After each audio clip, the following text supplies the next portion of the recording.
Hello everyone, I am Dr. Supriya Manloi from the Department of English of the Bhopal School of Social Sciences. Today we are going to take a look at the short story by Stephen Leacock, My Bank Account. Before we start our lesson today, we will take a look at the elements of short story, what is a short story, and some of the famous short story writers in literature. A short story is a type of imaginative prose, or you might call it as fictional prose. It is almost like a novel, the only thing is that it is shorter in length. A short story which is slightly longer in length, let's say 150 pages, is usually called as a novella.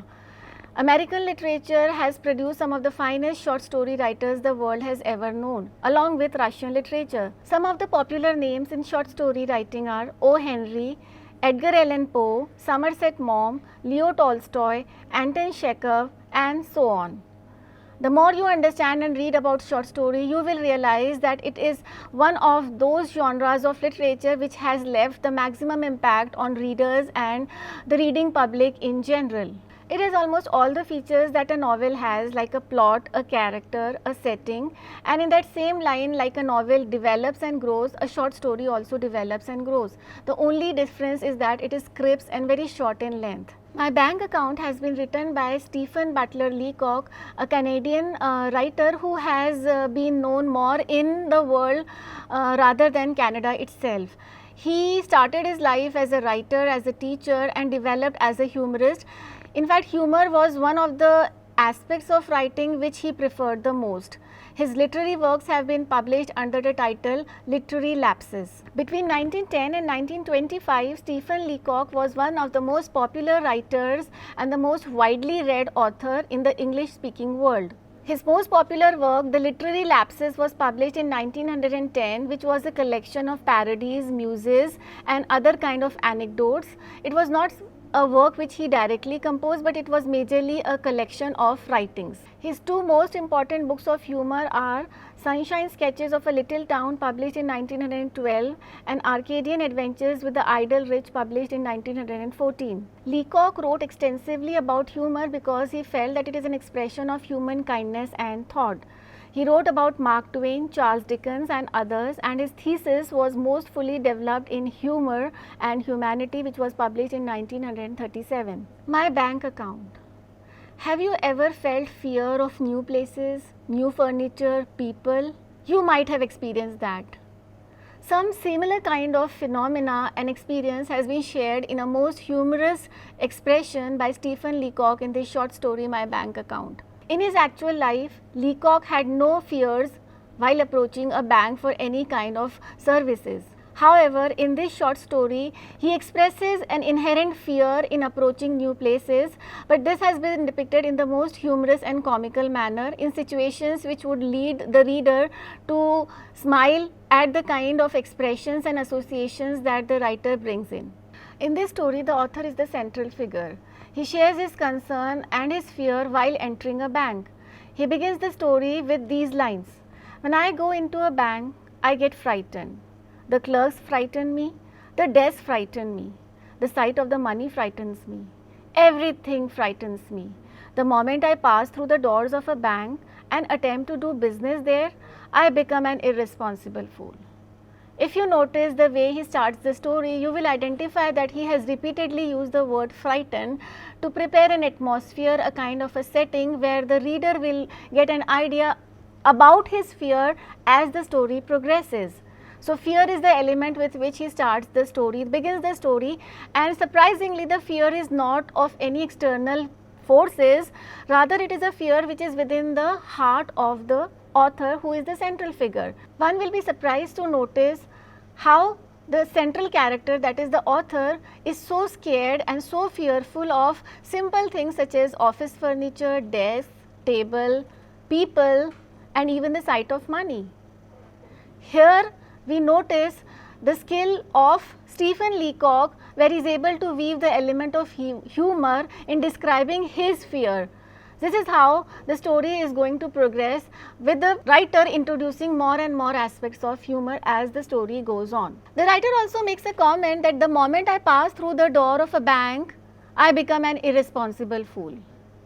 Now, isn't this very comical that The person has not yet started any dealing with the bank, he has not yet entered into any business with the bank, but the moment he enters, the entire atmosphere of bank is such that he starts behaving like an irresponsible fool. He is not able to behave in a sensible manner. I knew this before, but my salary had been raised to $50 a month and I felt that the bank was the only place for it. So I walked unsteadily in and looked around at the clerks with fear. I had an idea that a person who was about to open an account must necessarily speak to the manager. Students, please notice over here how he continues with this element of fear. He says that although I had always avoided going to a bank, but I had been left with no choice as there was a raise in my salary and I felt the need to deposit the additional amount that I was drawing every month, for which it was imperative for me to start and open a bank account. The next comes the description of his entry into the bank. His footsteps are described which are unsteady. He is not able to concentrate. Comically, he is not able to be his true self, his original self, because the entire atmosphere of a bank is scary for him. It brings an automatic fear in his mind and his consciousness, but instead of it being a story of fear, it is developing and is described as a story with intense humor. Although he has been scared of banks, but yes, he does expresses this point that he was aware of this one fact that whosoever wants to open an account with a bank has to meet the manager. So the next person, the next element of fear that the author is going to experience is that interaction with a bank manager. I went up to a desk marked accountant. The accountant was a tall, confident devil. Note the use of the word devil. The author is continuing with his fear and his hatred for banks. The accountant has been described by the author as a confident devil. This puts the writer in a situation where he is somebody who is so scared and the person on the other side of the chair is the confident person who appears like a devil to the central character, that is our author. The very sight of him frightened me. My voice sounded as if it came from the grave. The author was not able to utter properly. He was not able to speak up his point. Can I see the manager? I said and added, alone. I don't know why I said alone. Another element of humor that enters here in the story, alone.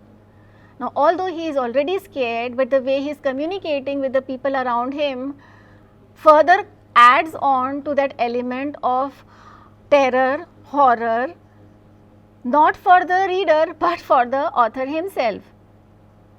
He wants to meet the manager alone. Now that would give the accountant an idea that he has some very secret business, some kind of an important deal to sign or talk with the manager. Even he is not sure as to why he said and used the word alone. That means whatever utterances he is making or whatever remarks he is passing or replies he is giving makes him to appear as a person who is not able to compose and handle himself in a calm manner and behavior in the surroundings of a bank. Certainly, said the accountant and brought him. The manager was a calm, serious man. I held my $56 pressed together in a ball in my pocket.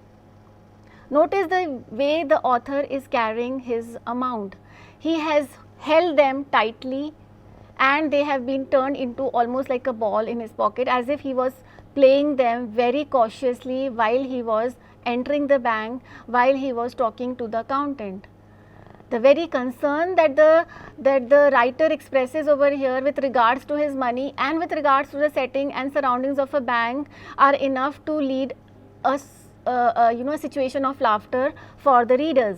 Are you the manager? I said. God knows, I didn't doubt it. Yes, he said. Now again the author points out, although I did ask him he was the manager, but I had no doubt that he was the manager, to which the manager replied, yes, I am the manager. Can I see you? I asked, alone. I didn't want to say alone again, but without this word the question seemed senseless. This is the second time that the author is using the word alone, and both the times he was not consciously aware that he was using the word alone, but he ended up using alone, and he makes a remark that he didn't want to use the word alone, but even he is not sure as to why he used the word alone. because the constant use of the word alone is building up an atmosphere of secrecy, of some kind of a dubious dealing with the bank manager. The manager looked at me with some anxiety. He felt that I had a terrible secret to tell. "Come in here," he said, and led the way to a private room. He turned the key in the lock. Again, notice, students, the way the word alone has established that fear for the manager also. Although more than fear, it is his participation in that element of secrecy which our dear author has ended up creating in the settings of a bank. His personal fear, his personal inability to be comfortable in the settings of a bank has made him the source of a continued secrecy which runs from the accountant to the manager, and subsequently in the discussion that is going to ensue between the bank manager and our author. "We are safe from interruption here," he said. That's the manager. "Sit down." We both sat down and looked at each other. I was speechless. I did not know what to say next.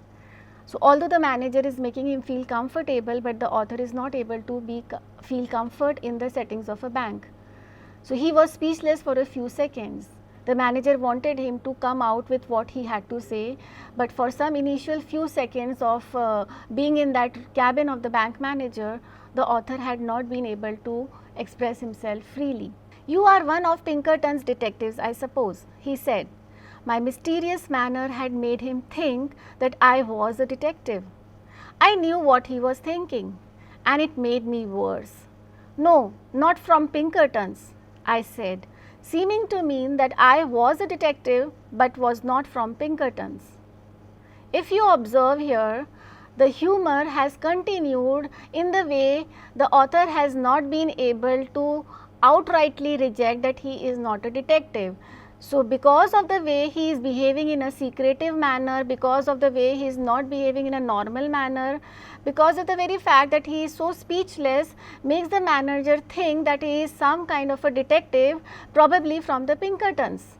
That is a popular agency, a detective firm of those times. Now, instead of denying it outrightly that I am not a detective, the author ended up saying that I am not from Pinkertons. That means that I am not a detective from Pinkerton. He did not say that I am not a detective at all. Instead, he ended up saying that I am not from Pinkertons, implying that I am still a detective but from another firm, which he actually didn't want to do so, but again ended up doing. This is in the same line of the word alone that the author has kept on using twice previously, and now the second situation that he has created is that of projecting himself as a detective while he is not a detective because of the secrecy in which he is conducting himself. "To tell the truth," I went on, as if someone had urged me to tell lies about it, "I am not a detective at all. I have come to open an account. I intend to keep all my money in this bank." The manager looked relieved but still serious. He felt sure now that I was a very rich man, perhaps a member of the Rothschild family. Students, notice here another situation of secrecy that the author has ended up building. Now, although he has found comfort, he is now able to say confidently that he is not a detective, but he has created another situation of confusion for himself and for the bank manager. It is explicit here in these lines where he says, "I have come to open an account. I intend to keep all my money in this bank." The use of "all my money" makes the manager think that he is a fairly rich man belonging to some rich industrial family, maybe some business tycoon who wants to deposit his entire wealth, all his money with their bank. That makes the manager help him to understand the procedure of the bank. However, we as readers are already aware that it is not a big amount that the author has come to deposit. It is just a bare minimum amount of $56 only. However, the manager is not at all aware because the way the author has put up the entire situation makes the manager think that is going to be a huge wealth that this man has come to deposit with their bank. "A large account, I suppose," he said. "Fairly large," I whispered. I intend to place in this bank the sum of $56 now and $50 a month regularly. This was a moment of shock for the manager. While he was expecting an amount running into thousands and crores of dollars, here is a man before him who is saying that I intend to deposit $56 right now and $50 per month. Now you can imagine how the humor has completely settled in the story. He got up, opened the door and called to the accountant. "Mr. Montgomery," he said in an unkindly loud voice, "this gentleman is opening an account. He will place $56 in it. Good morning." I stood up. Observe the change that has come in the behavior of the manager. The moment he heard the amount of 56, he is alert and in a very loud voice he calls for the accountant. And then in an unkind manner he addresses that this man wants to deposit an amount of $56.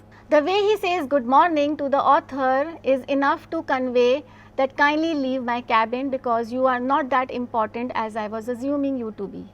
The author was left with no choice but to get up. I went up to the accountant's desk and pushed the ball of money at him with a quick sudden movement as if I were performing a sort of trick. My face was terribly pale. "Here," I said, "put it in my account."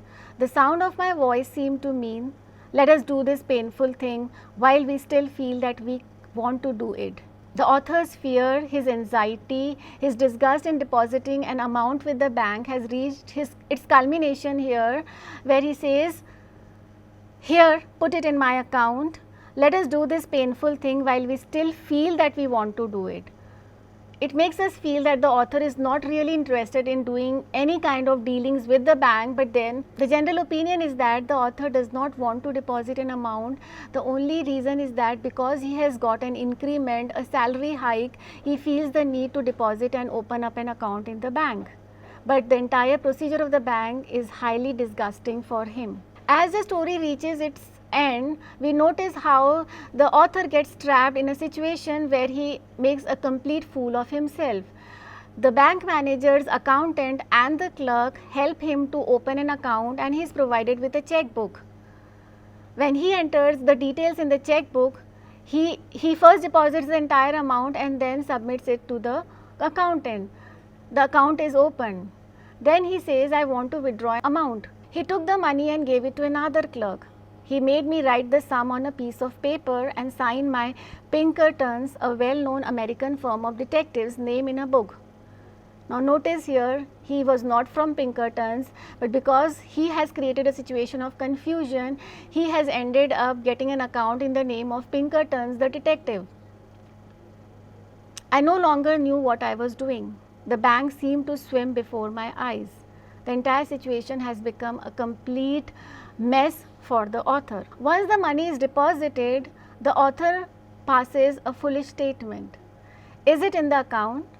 "Is" means the money. I asked in a hollow, shaking voice. "It is," said the accountant. "Then I want to write a check." Notice how the author has moved in a situation where he is actually behaving in an irresponsible manner. So after having deposited the amount, he is now asking the accountant to help him write a check. Now once you have deposited, you usually do not withdraw so soon. My idea was to take out $6 of it for my present use. Someone gave me a checkbook and someone else began telling me how to write it out. So he was being held by the associates of the bank, the clerk and other helpers to write a checkbook. It made him feel like an unwell person in this entire situation. Someone gave me a checkbook and someone else began telling me how to write it out.